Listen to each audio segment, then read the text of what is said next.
about 147.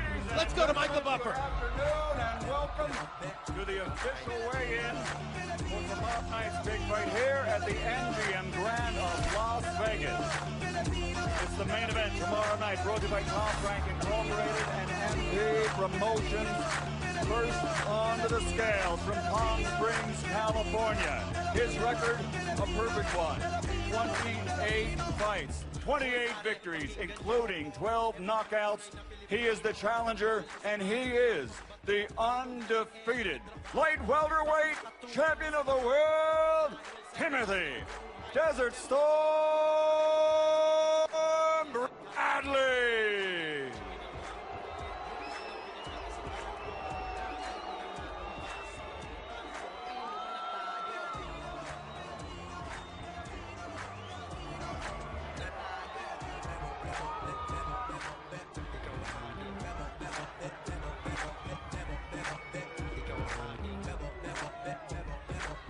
On the scales, the undefeated light welterweight world champion, Timothy Desert Storm Bradley.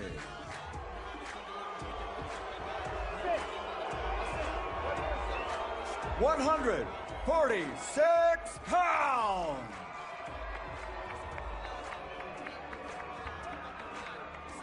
And next up onto the scales, his professional record, 54 victories, 38 knockouts. Undefeated for 7 consecutive years. 8 times a world champion from Sarangani Province, Philippines, the reigning WBO welterweight champion of the world, Manny Pacquiao.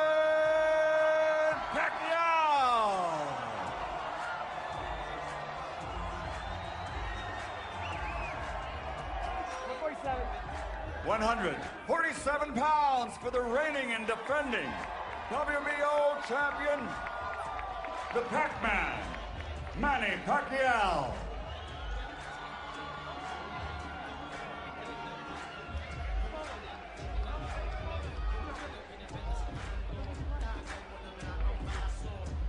Emmanuel Stewart, Bradley's body looks sensational. Pacquiao also looked good. I guess Timothy Bradley's muscular physique shows us that the vegan diet works. You don't necessarily need meat to build muscle coming into the fight. And can you believe that this guy, the way he's cut now, was making 6 pounds less than that for the last 3 or 4 years, which is really amazing.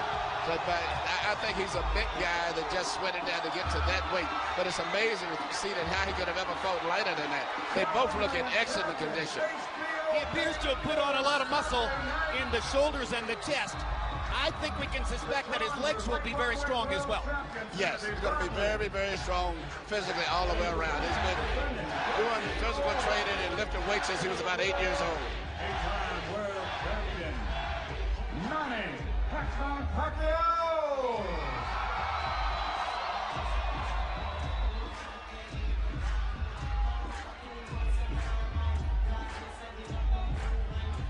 All right, so they both weigh in at or just under the 147-pound limit. Bradley's moving up to fight at 147 for the 2nd time in his career. But Emmanuel Stewart, you pointed out to me that when you look at his amateur career, he's actually the naturally larger man. I definitely figure he's a larger man. In his amateur career, I know from 2002, 3, and 4, he was fighting at 156 and 152. And fighting on the top level, was physically a muscular guy then. And you look at Manny, it's like eating to get up to 147. Whereas, you know, Manny in the past fight for the last few years, he would eat 4 or 5 meals a day and eat before the weigh-in to barely make 144. So I think naturally, even though they both weigh close to the same, I think that Bradley is physically a bigger guy. He's been fighting a bigger weight division, and I think being able to eat for the first time has made him stronger. And the fact that he wears a size 12 shoe even. Bradley's 28. When Pacquiao was 28, he fought at 130 pounds. Let's go down to Max Kellerman now with both fighters. Manny, just now when you stared down, Tim was very serious. You were smiling. Why? Just smiling. What's that? I'm smiling. Why are you smiling? Well, I'm happy. I'm happy because God is with me. Why do you think he was so serious? I don't know. You told me yesterday that Bradley reminds you of you when you were his age, young, hungry, up and coming. How do you beat a guy like that? Well, we'll see tomorrow. No specifics? I will give you idea tomorrow. Manny, you're drawing more fans now for weigh-ins than most fighters draw for fights.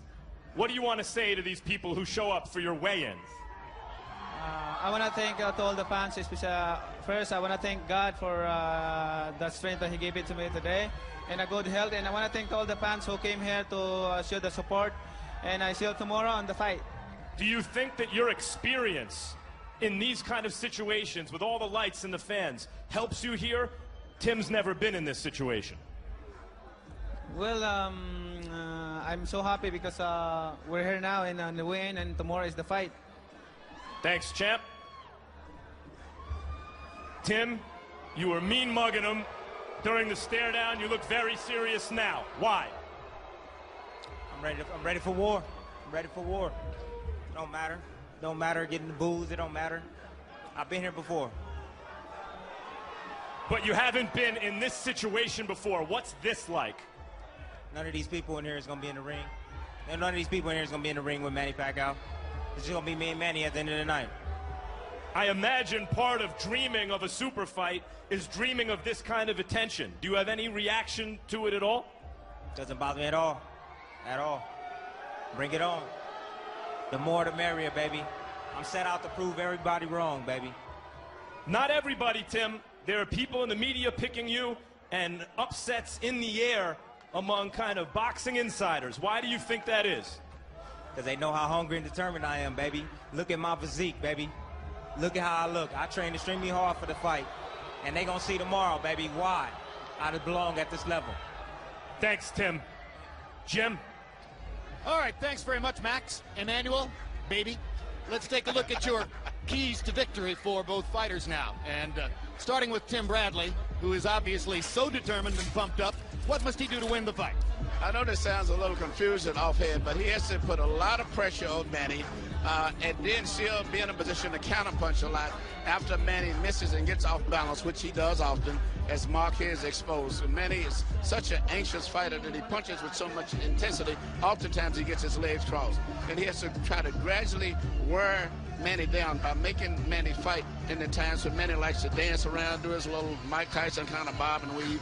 He needs to put pressure, make Manny fight then and not have that rest. And be prepared going down the stretch. Because Manny wins a lot of his fights by coming on and really fighting hard the last few rounds. And he's got to be prepared to match him punch for punch. It's a great point.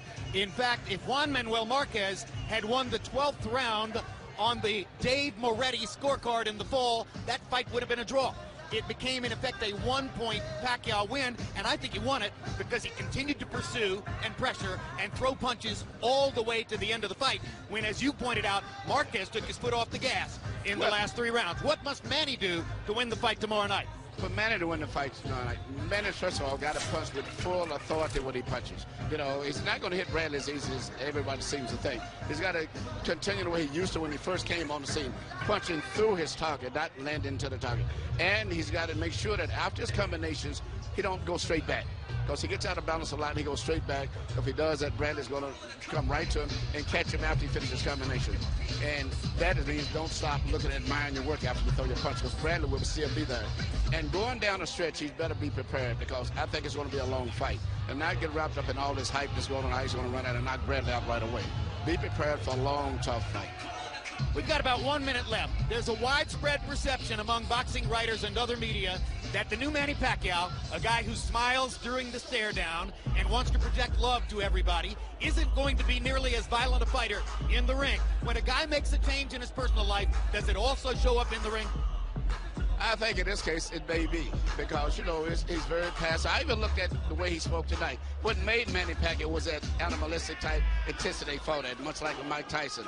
Take that away, you're taking away one of his biggest assets. And I think I see a little bit of that leaving out the door. And then his mind is so spread out over so many other things. Serious about his Congress job, big TV series, all his energy is all over the place. So he can't be that way fighting a guy like Bradley. He's got to be very focused. You care to pick a winner? You can't pick a winner? Really, you know, I have a slight edge almost on the Bradley, but I can never go against Billy Manny, because Manny has been the heart of boxing for the last 10 or 12 years. This man has carried the sport. So, I mean, I could never go against him, but I cannot get too excited about Manny just knocking him out like everyone else sees him. I say it's a tough fight. All right, thank you, Emmanuel. This is just the beginning. Earlier in the show, we invited you to predict the result of Pacquiao-Bradley on our HBO Boxing Facebook poll. Let's take a look at how those results stand at this very moment. Pacquiao, the winner in the minds of 82% of you who have responded to the poll. The poll will stay open until the first bell of Pacquiao-Bradley tomorrow night. So if you have not already participated in the poll, we urge you to do so now. That wraps up our coverage of today's weigh-in.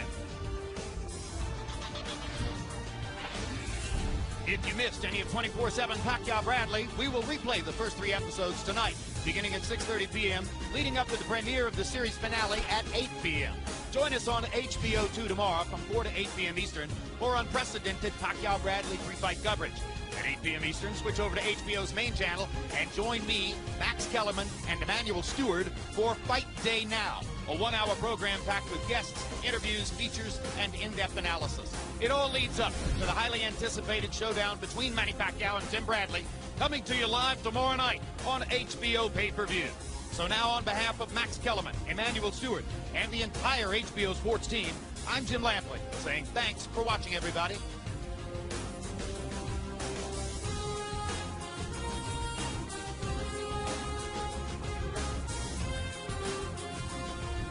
This has been a presentation of HBO Sports.